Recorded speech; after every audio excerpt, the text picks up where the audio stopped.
딸이 아니야. 김정환 씨, 감염자와 함께 있습니까?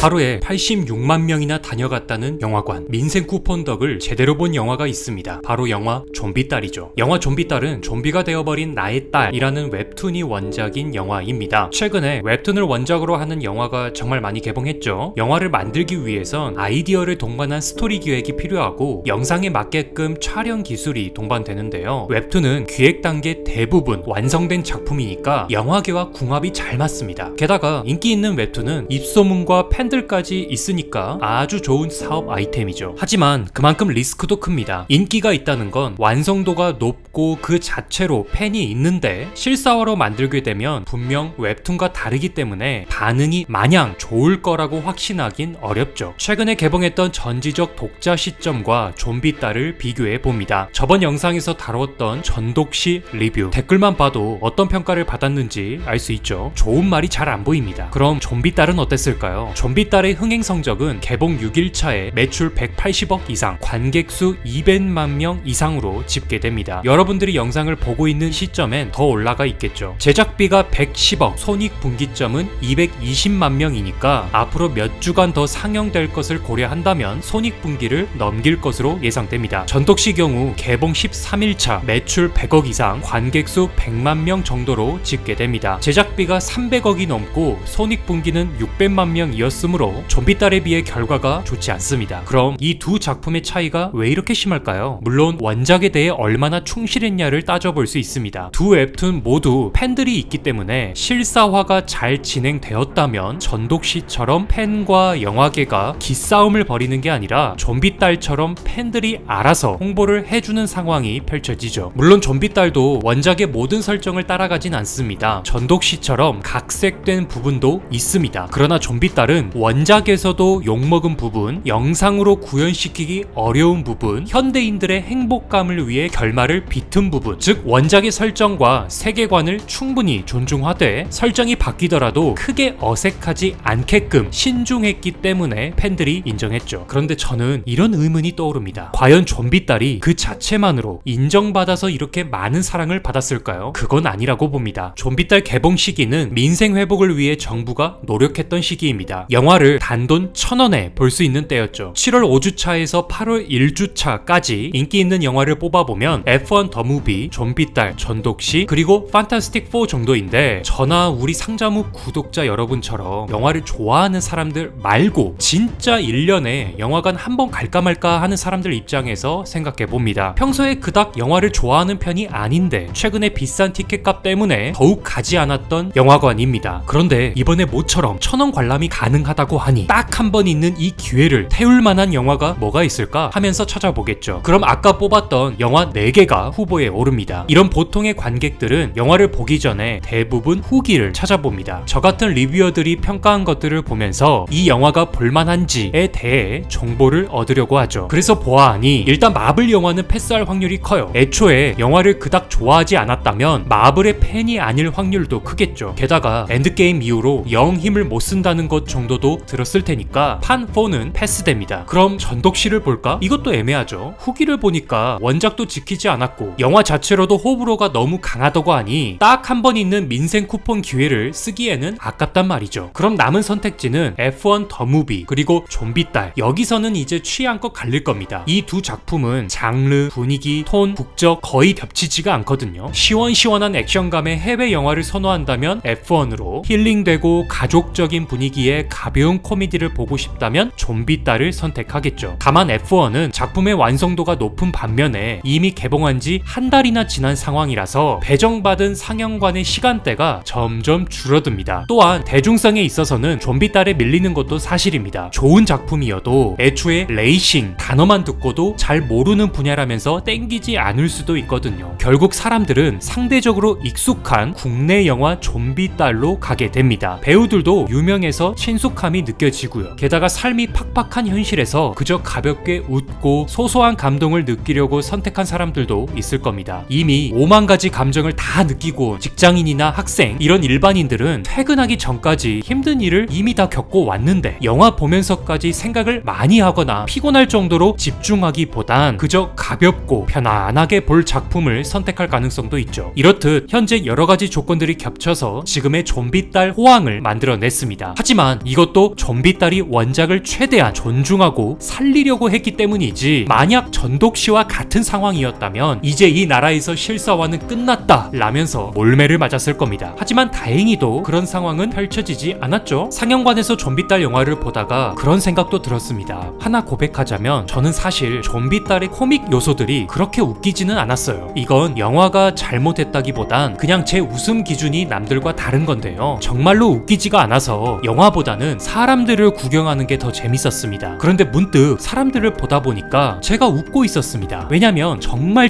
간만에 상영관에 사람들이 꽉 차서 스크린을 보고 하하호호 웃고 훌쩍훌쩍 울고 그런 모습이 너무나 오랜만이었거든요. 영화의 가치란 이런 게 진정한 가치라고 생각했습니다. 작품성이 어떻고 개연성이 어떻고 물론 어느 정도 기본은 해야겠지만요. 조건들이 어떻든 간에 이렇게 많은 사람들이 힘들고 지친 일상생활에서 잠시 벗어나 다 같이 한데 모여 팝콘 콜라를 먹으며 화면을 보고 울기도 하고 웃기도 하고 마치 맛있게 밥 먹는 자식을 보면 안 먹어도 배가 부르다는 부모의 마음처럼 영화관에서 영화 보는 걸 좋아하는 저로서는 좀비딸 상영관 분위기가 너무너무 좋았습니다. 조동배 아재 개그와 김혜용의 애교에 웃고 좀비가 된 수아를 위해 애쓰는 이정환과 김밤순의 모습에 우는 그런 관객들의 모습을 보면서 흐뭇했습니다. 앞으로도 영화관에 사람이 이렇게 많이 찾아와서 다시금 영화계가 활기를 띄우는 시기가 되었으면 합니다. 여러분들은 영화 좀비딸을 어떻게 보셨나요? 자유롭게 댓글로 표현해 주시고요. 제 영상이 좋으셨다면 구독과 좋아요도 부탁드리겠습니다. 감사합니다.